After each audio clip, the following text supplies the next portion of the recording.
Next item, please. Next, special reports, acceleration plan update, Ms. Fatme Faraj, Ms. Hebat Abdelbaki, Ms. Julie Johnson, and Ms. Hanan Hussein.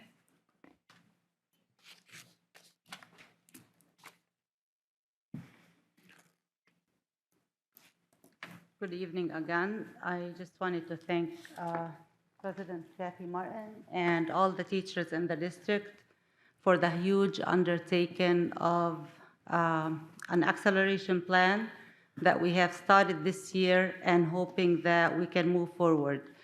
It is very detailed. It's entailing research-based instructional strategies that are considered double dose. And until we come to a common understanding of what Tier 2 double dose is, then we can clarify misunderstandings about what Tier 1, which is the first dose of instruction, and what Tier 3 that Ms. Martin referred to as interventions based on the student's needs. So I wanted to make a disclaimer that the acceleration plan is the double dose, and it's not the only solution to bridge all the student achievement in the district. It's one of different strategies that we will be working on strengthening to make sure that students get what they need to become proficient within few years. Can I just mention, just for the record too, this was part of a board request from last month, just so the board knows. Right, thank you. This presentation. Yeah. So as you heard from the students that spoke earlier, building relationships, hearing the students' voice, and also bridging the gaps are some of the memorable events that students remembered from middle school. And of course, that's why we are here, for the students. I just wanted to introduce our team that's presenting with us, and I honestly selected this today. I think it was the first time I meet the teacher that I called to see if she can present with us. I can connect the face with the name now. Thank you for being here, Ms. Hanan. She's a science teacher at Salina Middle School. I have Principal Abdelbaki from Stout Middle School, and I have Julie Johnson from Stout Middle School. So I really wanted, and I did not give them directions. I told them I wanted you to tell me your experience on how the acceleration is going, and I have been in close contact with several teachers, coaches, and principals in the district. I did send a letter to all middle school teachers, including counselors and support staff, a detailed message of the purpose of the acceleration block, and I also gave them the why, but I also gave them 4 different outlets on how they can voice their opinion, their feedback, and ask questions. And I also attached a live running document of the answers to these questions so they can always click on it and see how we answered these questions.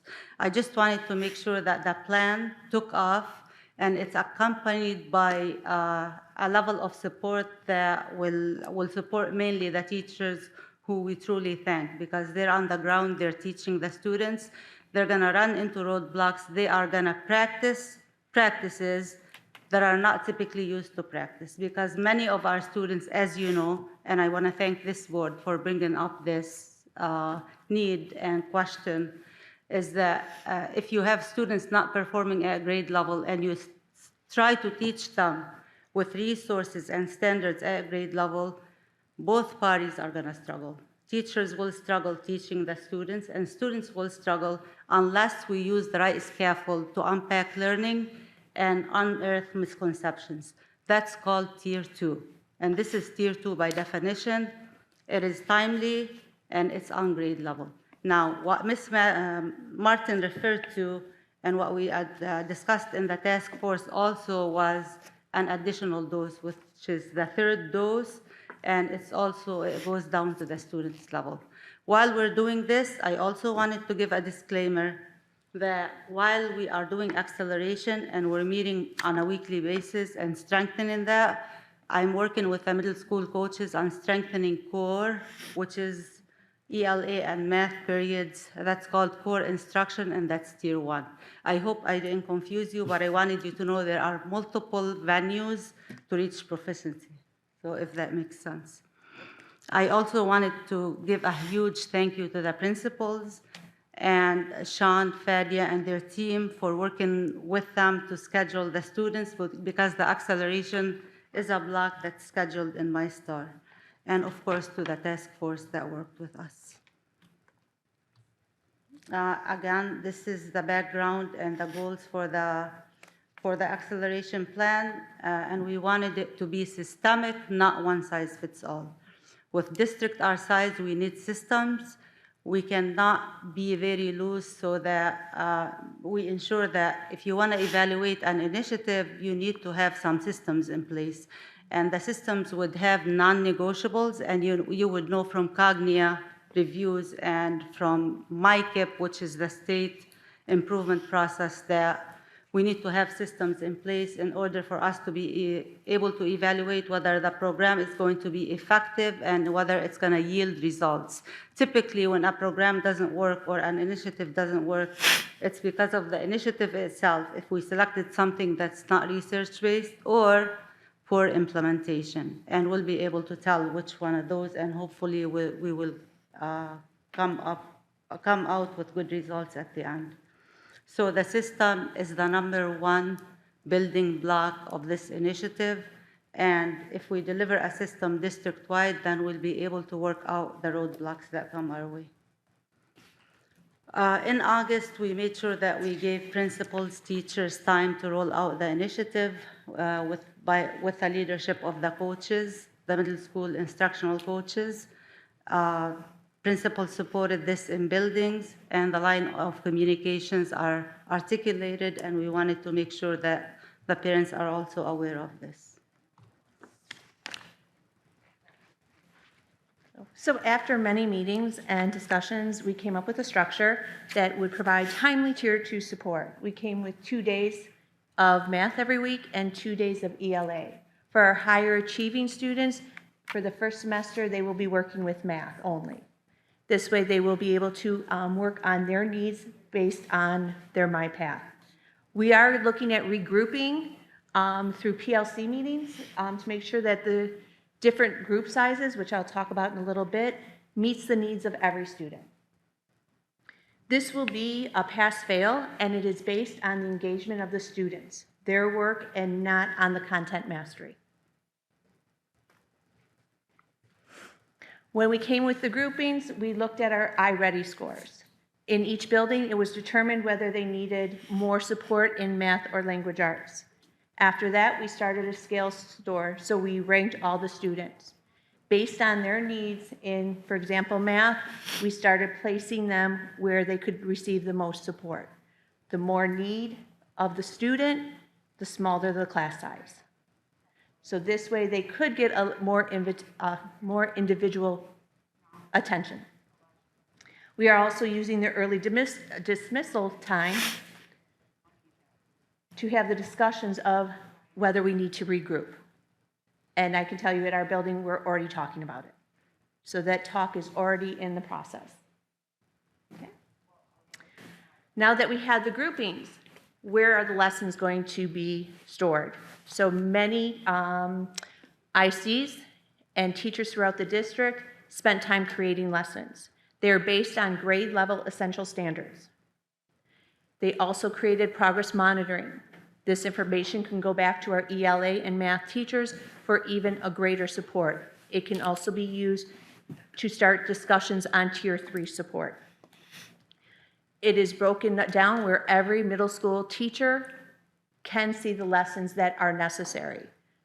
For math, they are slideshows. For ELA, they are scripted lessons.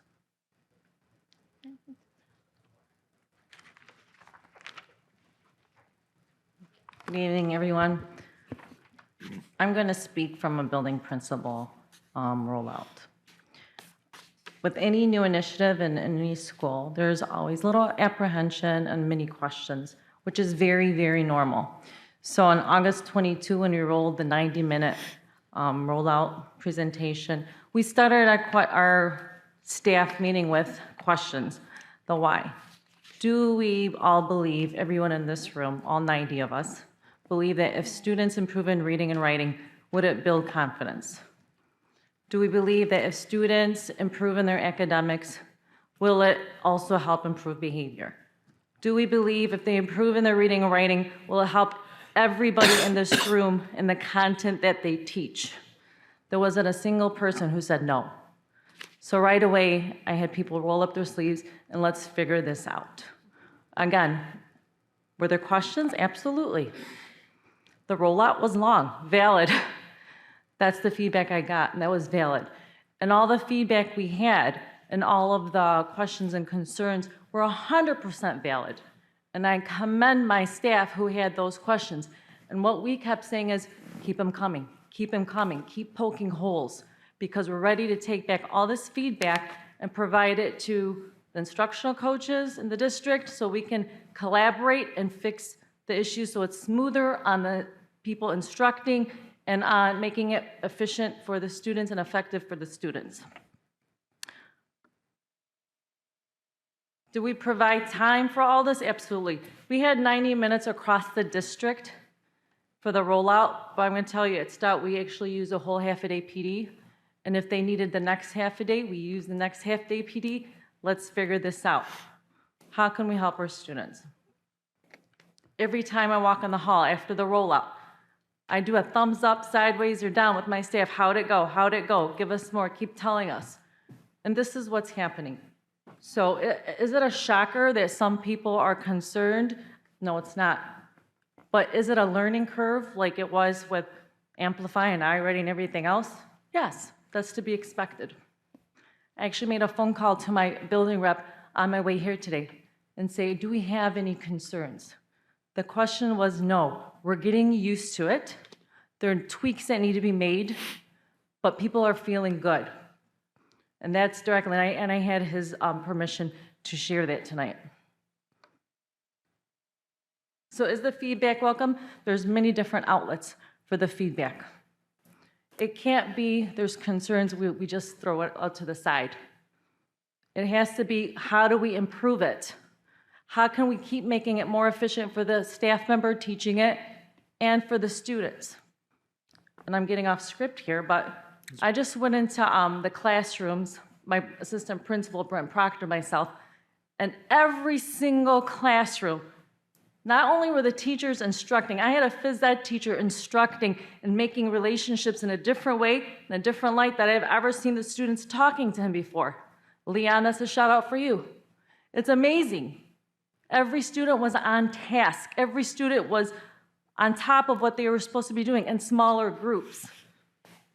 My union rep said, I don't know how this cannot help students. That's exact words.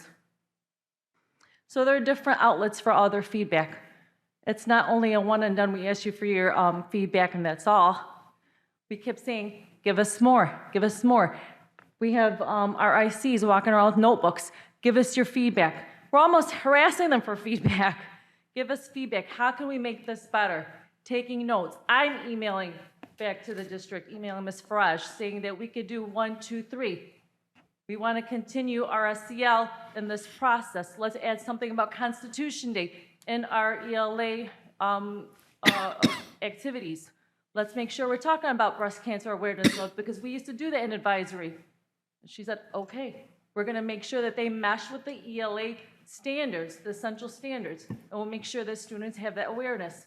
Let's make sure we include Autism Awareness Month in our activities. So there's feedback that's constantly being brought in to make this work, and we have to give it a chance. So there are different outlets. I think the mic is not working anymore, but there are different outlets for the feedback to come in. So Ms. Fatme Faraj also sent out a whole district email to all the middle school staff, thanking them for their efforts and also providing them with a feedback form. In addition to the feedback form that RICs are sending out, in addition to their informal conversations, jotting down their notes, in addition to the staff who walk into my room and say, you know, I think there are too many links within a link. Valid, valid. Let's make it work. Let's change it and make it work. And I am going to get a shout out to Stout staff who did phenomenal. They're great at giving feedback. and they understand that we're working together for the improvement of our students' learning, along with all the other teachers in the district, I'm sure, but I can only speak to the group that I work with. So what does this do? There's also progress monitoring in the process. It's another data point. As teachers are teaching these lessons, they have progress monitoring sheets with the essential standards that have already been created by the ICs. They are not creating anything, they're delivering really. And they're marking off, did the student comprehend it based on the checkpoints that the ICs created.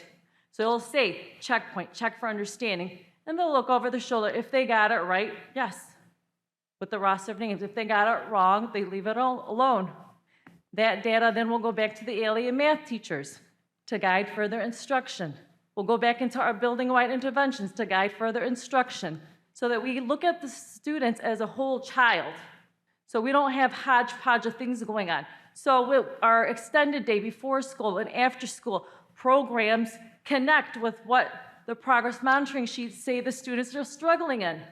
How can we not do this? We also are getting examples from Stout staff. And I'm talking about the Stout staff because this is the group I'm working with, but I do not think it's any different in other buildings. I cannot speak to that, but I know that the teachers are asking for, teachers who are non-ELA math teachers are now asking for iReady scores from my ICs because they want to make a connection. So I had a science teacher reach out. Can I see their iReady scores? I want to see where the student is. I'm noticing from their progress monitoring, I don't think the student is grouped in the right classroom right now. So they're beginning to see the students in a different way, and it's becoming, the word clarity comes to me. There's a lot of clarity with this. And we're actually taking the progress monitoring system that we're doing in acceleration and doing it across the board. Because once you have something that clear, why not use it everywhere else? Why not duplicate it in your other classes? So our teachers have binders with the progress monitoring of the lessons along with their other classes. And these binders go with them to their PLCs. We made them yellow so that's all uniform. We gave all the students yellow notebooks so all the students are on board. We're telling the parents in our parent meetings and in our emails and my first agenda item for the copy with the principal about this initiative. So again, I go back to how can we not do this? It's all hands on deck across the district. It's a district-wide system. The word equity comes to mind, making curriculum equitable for everybody.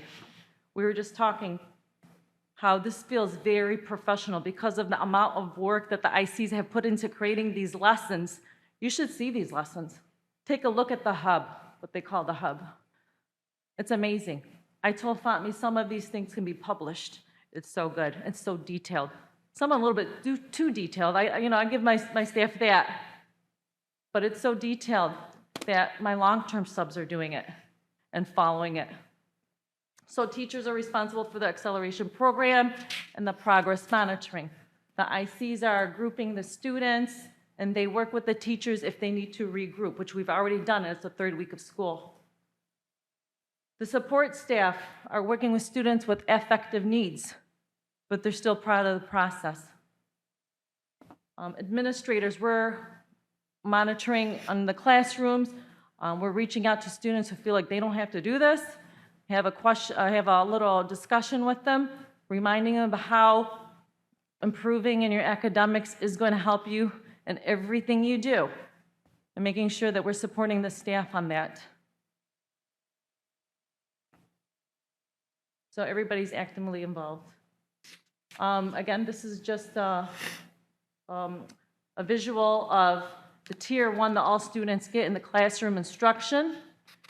And this is providing a tier 2 of an acceleration. And it is not one size fits all because the lessons are different. For the students who are at grade level or a little below grade level or behind, they're grouped so they have different conversations, but they're grouped according to ability, and the students who are at or above grade level are working on things that are a little higher a level, along with learning how to note take, which is a skill that's going to help them in high school and college. And then there's the tier 3, which is the triple dose, which is our additional electives and other interventions. Hanan?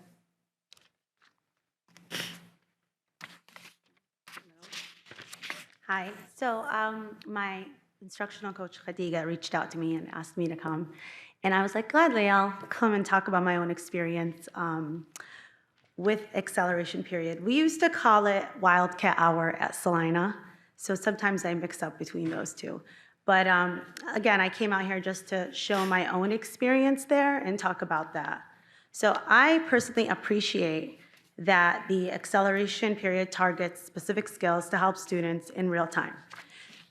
In the past, intervention only reached a few, and now all students across the district will receive differentiated instruction. So I think about how each building kind of did do their own intervention, but really there wasn't what, like Hiba mentioned, the equity. So maybe one building was different than another.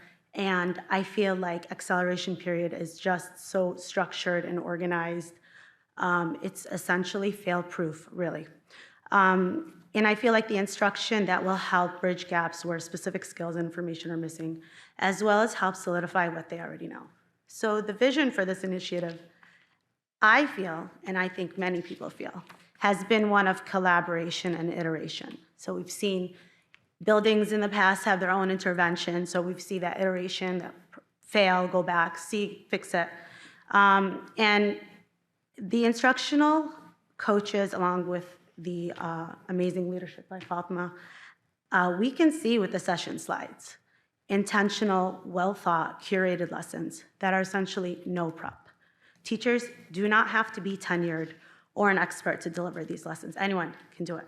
I mean, as long as they're teachers, right? Lastly, I appreciate the open dialogue among instructional coaches and staff and the preparation before the school year rolled out, as well as staff meetings and check-ins after each session. So they come and they reach out to us in our WhatsApp groups and email, how do you feel? What do you think we need to do differently? And we feel supported and our concerns are validated. So that's all I wanted to share.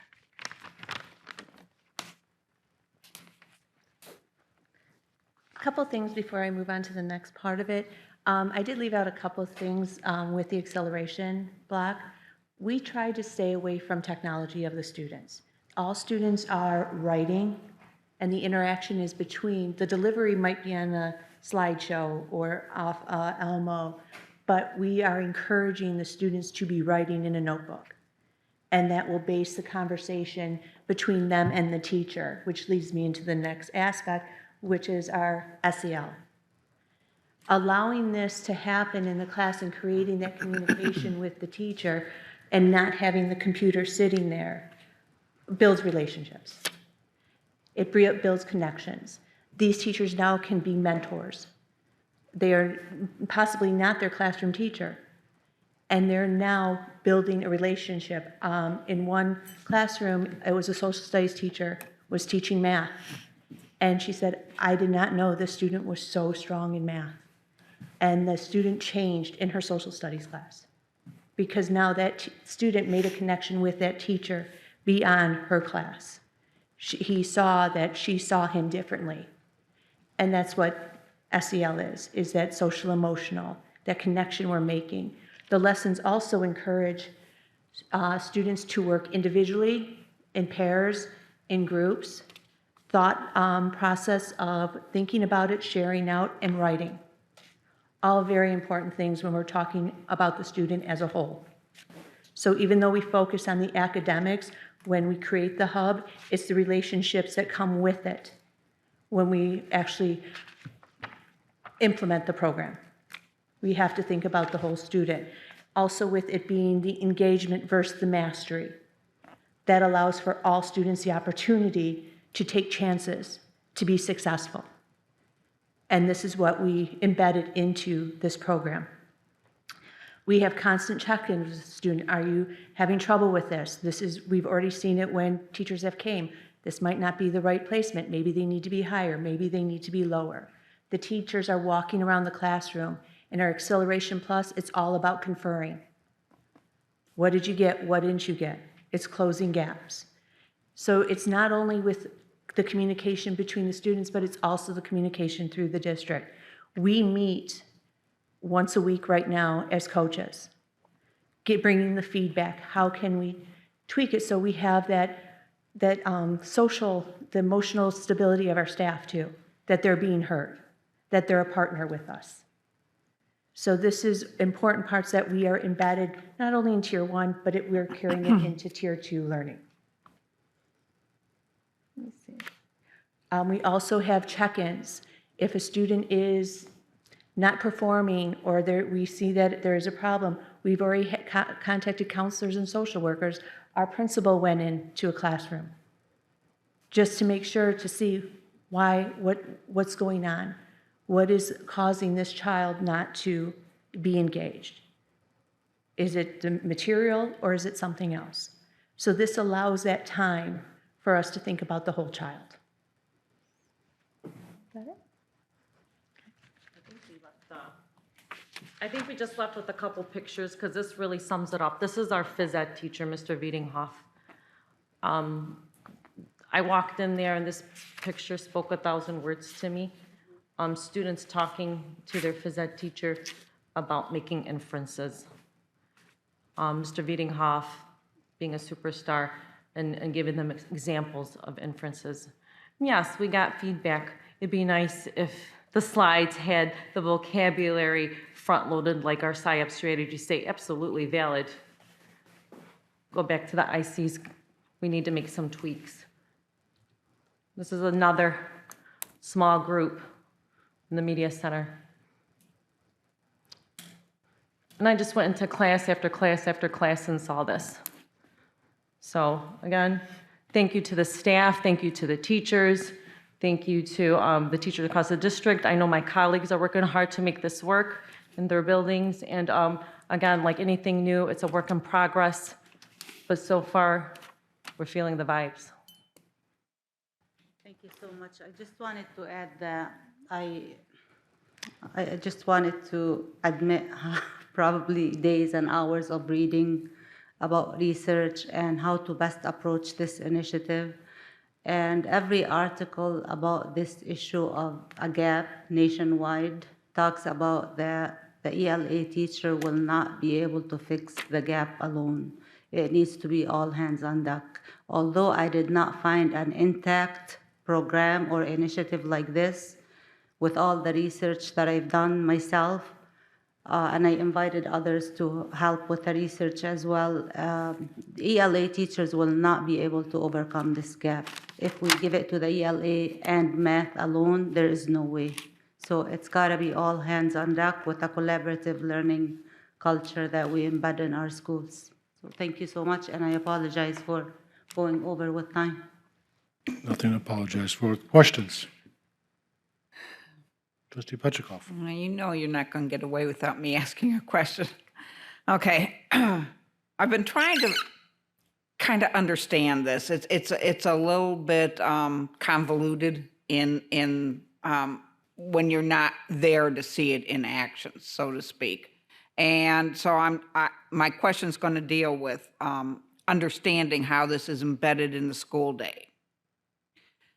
We're talking about additional support systems, basically for math and English language at this point in time to get these students extra additional, I'm assuming, out of their normal day's curriculum. One, I had a student who really struggled with math, and there wasn't any way that she was going to learn in the classic traditional setting. But I also don't think this would necessarily compensate when she had some struggles.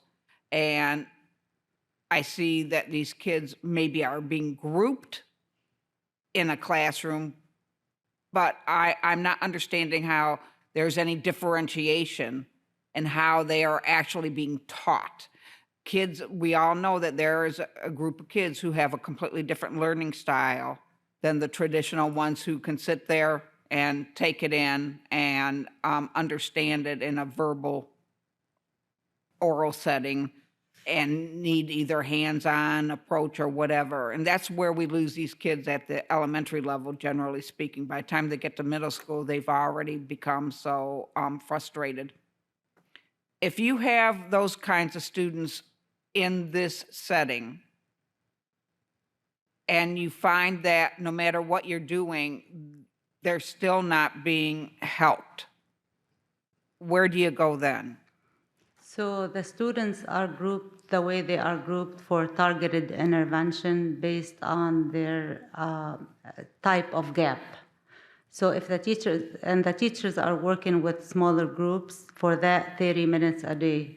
The tier 1 that we described earlier, which is the core class of ELA and math, teachers are grouped differently. The teacher is differentiating instruction, and students can be working with different dynamics, like they can be working in pairs, in small groups. The teacher can be working with a group while the others are doing independent work. This is where all the differentiation comes in. Within the acceleration block, differentiation is going on. However, it's with a strategy versus with a standard. Because, and Ms. Abdelbaki said the word equity. Equity is giving every student access to that specific standard. And some students will need what we call scaffold, is the support to unpack the difficulty. So that's the differentiation there. We are differentiating the strategy for the students to be able to understand that specific skill. And that's why one of the non-negotiables of the block is for the teacher to be walking around. And another non-negotiable is the teacher to be conferring with the students and asking for feedback. One of the questions that came through the survey is, how are we expected to give feedback to every student within 30 minutes? And the answer to that was, you are not giving feedback to every student within the 30 minutes. You're making sure that you're going around and you're supporting as much as possible. And then the second day and the third day, you will be getting to the rest of the students. So the differentiation happens in terms of scaffolding and using different strategies to get to the student to help them understand the task or the skill that they're teaching, if that makes sense. And again, tier 1, which is the main instruction, the rest of the day is where teachers having different groups. And when we group the students for acceleration, like Ms. Abdelbaki said, the higher the need, the smaller the group size. But So this that is the teacher within can- the same class setting with all the students, or? Actually, this is a carved out block. It's a carved 30-minute block that's called acceleration, and we created a new period for it in my star so that students are able to be grouped. Be that way. separated out Yes. to? Yeah. I guess what I really am going to have to do is walk into the building. We invite you to do that. And take a look Yeah. so I can see it for myself and get a better sense Sure. of how it is working. Right. That was one of my notes right here, is when you're ready, let us know. We'll make ourselves available. We'd like to walk in through the buildings. Other questions? Trustee Mosib? Yes.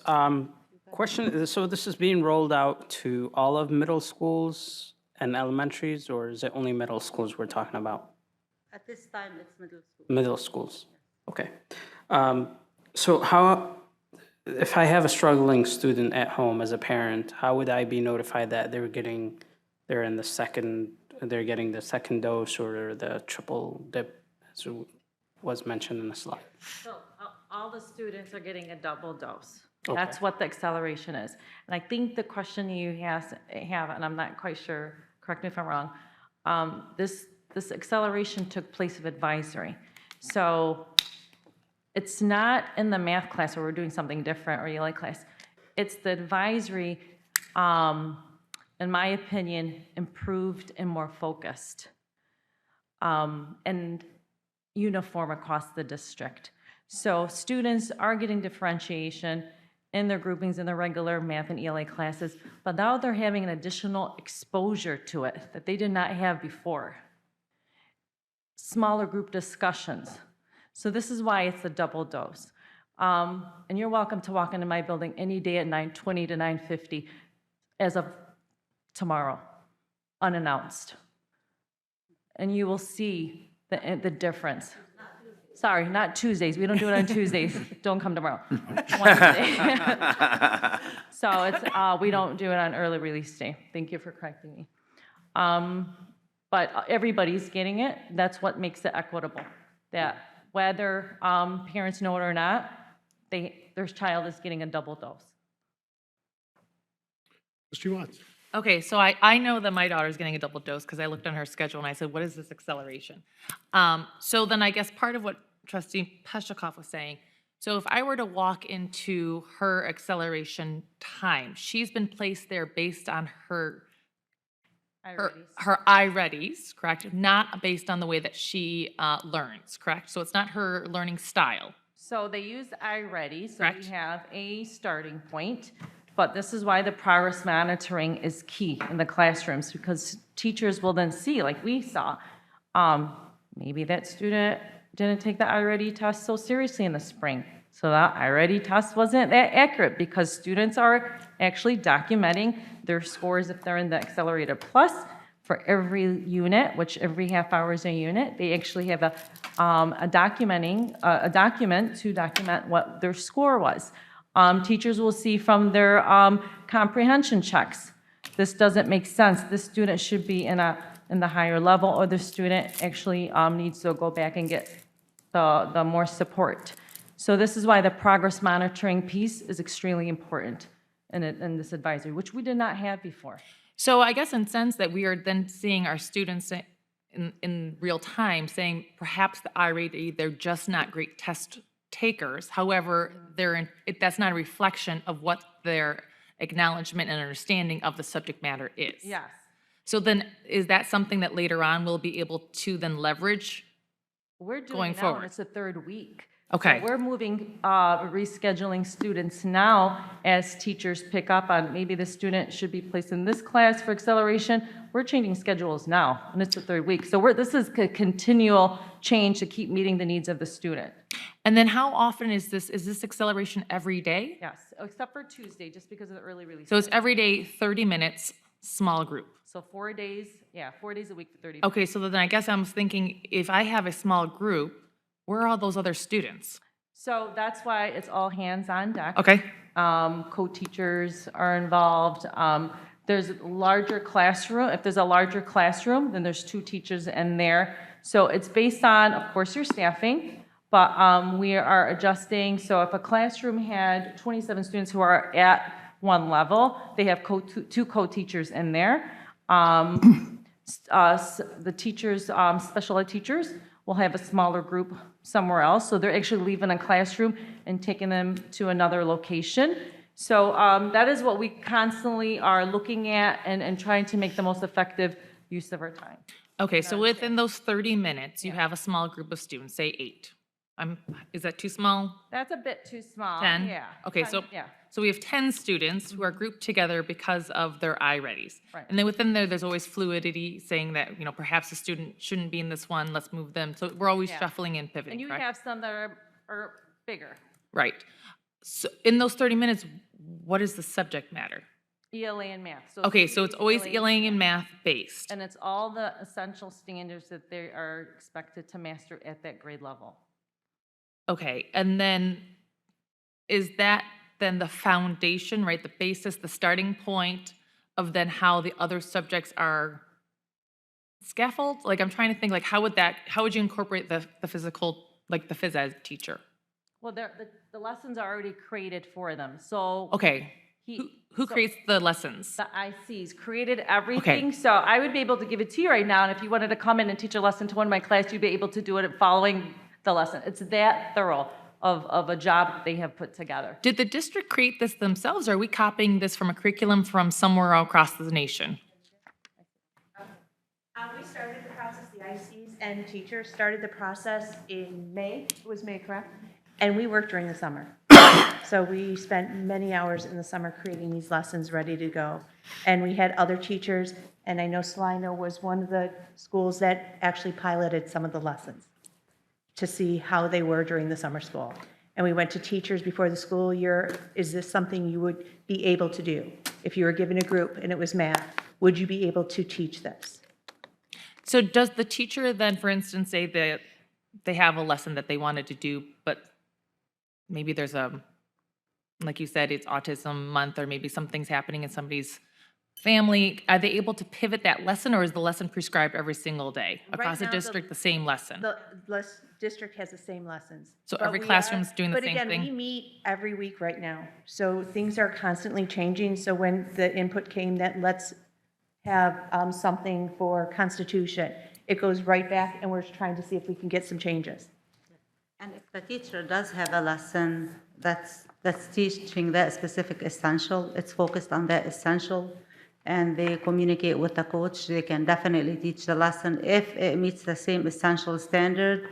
And there's something that we always overlook, which is the level of questioning within the lesson and the level of strategy that we're using with the students on that lesson to make sure that they're mastering this essential. So the feedback that we're taking, we're making sure that it's timely response to that feedback, and they're tweaking the lessons based on the feedback. And so the data that you guys are then taking, is it in you said something about a binder? Is it an app? Like, how are we So keeping track of the data? what we did with this is really we're focusing on paper, pencil, and interactions with students, staying away from technology. But in terms of teachers collecting feedback, the coaches generated checklists that are used across the district, and the checklists have the essentials on top, and they will check. We wanted as much as possible to make it easier for the teachers and not cumbersome. So they would check if the student got it or not. If they didn't get it, then they are candidates for Tier 3 intervention for a triple dose. If they did, that's fine. And sometimes one of the issues that came up often was not every student mastered the essentials within the 30 minutes, and we say that's fine. This is only a double dose. Acceleration time is over, then stop and move on to the next day. And we will get to these students during intervention in the before and after school programs and during the intervention block. Okay, 2-minute questions. Number one is, what is the ultimate measurement, and what is success look like? So I want to thank Dr. Patterson, who I forgot to thank, because he used his talent and skills to develop a program evaluation for this. And the program evaluation is based on multiple metrics. One of them is walkthroughs, looking for specific, explicit, tangible behaviors or habits that are happening during acceleration. And we collect this data as we walk through, and it's going to be by the principals, assistant principals, and the rest of the principals in the district and cabinet members. The other one is student data, iReady, and standardized assessments, and of course, principal observations and teacher feedback. So we're using different metrics within the program evaluation that Dr. Patterson wrote for this specific initiative. How do we factor in if we have those students that are just poor standardized test takers? So we see that they're just poor standardized test takers, but in the classroom, and especially in acceleration, you can see that they are not, it's not equivalent. Right. So then if we're using the iReady, does that really give us a reflection of their progress? So we do have common assessment. So, sorry if I didn't clarify. So the iReady was just the initial placement for us to get this going in the spring. From now, we're using a qualitative and quantitative data from the teachers. Okay. From their feedback. So that was just a starting point for Right. us to go. So this is not necessarily to, the end goal is let's just make them better standardized test takers. It's about giving them exposure to curriculum that they need to see, and if we keep holding the bar high like this, they'll reach to it. And that's what this extra half hour is doing. It's constantly giving them the information, the exposure, the academic vocabulary to lessons to keep pushing that envelope in a half hour time that was used in another way before.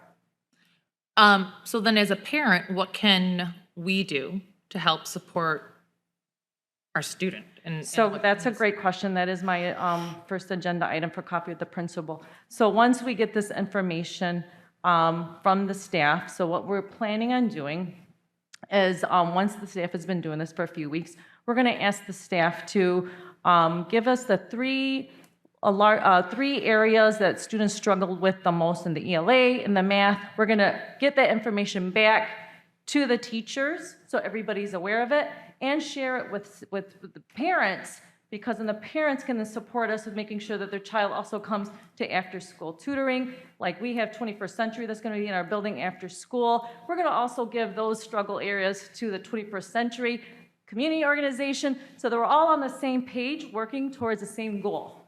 Everything, there's rhyme and rhythm to this data. I'm good. Trustee Petchikoff? Did you, Well, I just said, and you kind of, and it probably doesn't really mean anything, but where did you collect the 30 minutes? I mean, did you shave a couple minutes off of each class, or? So it was advisory. We also have our passing time at Stout, like, you know, every building has their own autonomy with how they did that. But we have 4-minute passing time just because we saw that it, cut down on any behavior when they have extra time to mingle in the hallway. They were punctual at the time, so that was a minute from every Hallway, class there, and 1 minute from the classes, and it was our advisory time. Just was curious how we made up for It it. was just being a little more, in my opinion, my humble opinion, effective with that time. Right. Trustee Moses? Just on the triple dose, so students are getting that after school? So that could be, so for us at Stout, we have all students are taking STEM classes, that's mandatory, and all students are taking journalism and creative writing classes. And those essential standards in there, so all the STEM classes are actually, the teachers are progress monitoring the same exact math standards that the math teachers are using in their grade level. Same thing with creative writing and journalism. They are tracking the same exact ELA standards that their peers are doing in that grade level. So everybody's kind of on the same page with what the goal is, but they're just doing it in different ways. I just wanted to clarify for the record that the triple dose is not 100% happening in every building, but what we're doing is we're funding buildings to make sure that those students who need it are placed somewhere, either in the intervention class. There are intervention classes in different buildings. Hebat, Ms. Abdelbaki chooses to do STEAM and journalism. This is where it's happening. We have other intervention classes in different buildings.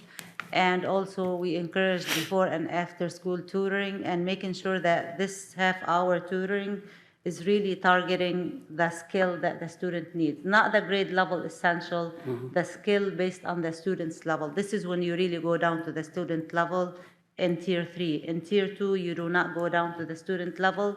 You make sure that you're bringing the student up to the grade level. So just to clarify this. Irene, Mr. Adam Martin and Mrs. Faraj gave us a heads up on this back in May. Ever since, I've been following up with Mrs. Faraj. And there's a reason why she's smiling from ear to ear, because I told her I had about 12 or 15 questions that was going to poke holes tonight. But I was very moved. This is a great, I mean, you guys did an amazing job. And Mrs. Hussein, when you connected this program to the Wildcat Hour, I'm very familiar with that, as I've spoken to some of your teachers and some of your parents. You guys are doing wonderful work for the past years, so you're like, Salina is a step ahead of the other middle schools right now with this program. One question goes to Mrs. Abdelbaki, pronounce it right, Abdelbaki. From like the last couple of weeks, what is the percentage of students that you're seeing? Like a class size, I don't know, 22, 23, what are the percentage that are you And getting in this program? an acceleration or just? An acceleration, just so it- guesstimating, it doesn't happen. So it differs. You have some classes that are 8 to 10, and you have some classes that are at 17, and you have classes with the Students Acceleration Plus that are in the 20s. Okay, Except for Acceleration Plus, in our building, any group that's over 22 has 2 teachers. oh, okay, good. Anything lower Okay, great. You can come up here. Yeah, you can just repeat what you just said because not everybody's gonna. So what she said is, the classrooms, they have 20-plus, 22. 22-plus students in it. They do have co-teachers in it.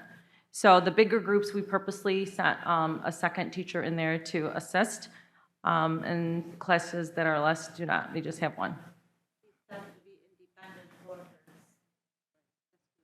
Great, thank you. I heard the word vibes earlier. I'm feeling great vibes, to be honest with you. Awesome. I think we're in a good place right now as a district. You cannot do this without teachers buy-in. You just can't do it. It's impossible. That's your front line. So I truly believe that finally, we're in a good place with our teachers. Teacher morale, there's room for improvement, but the teachers are there. I'm very proud of this board, supporting our educators, our administrators, but we gotten our teachers into the right place right now. So I just would love to hear that Mrs. Faraj and President Martin continue the discussion, because I heard between the lines that you guys are discussing this, so please continue it. If we have 60% of our teachers on board, maybe by Thanksgiving, we get to 80%. Maybe by the end of this semester, we get to 99%.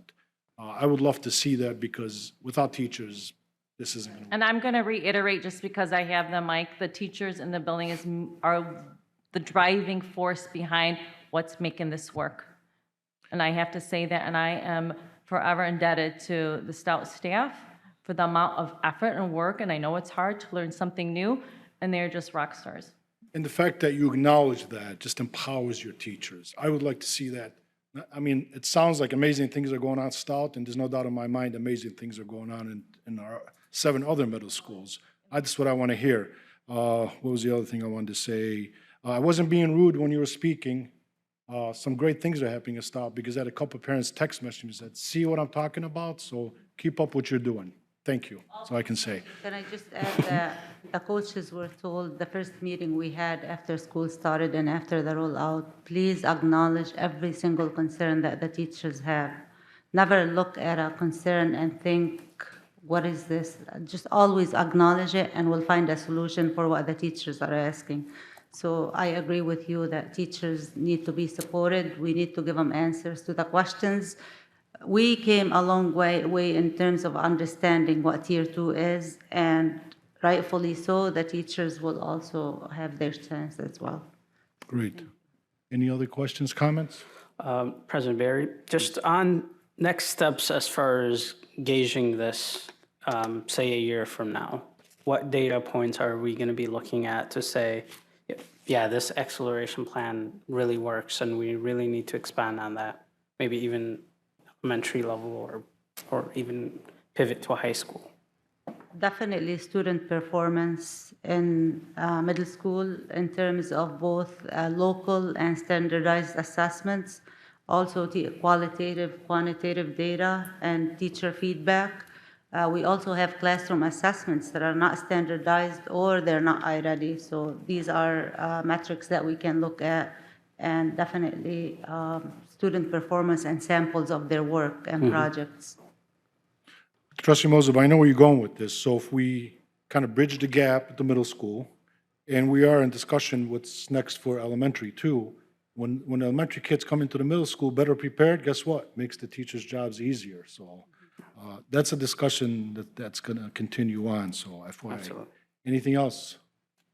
Thank you very much. Great job, everybody.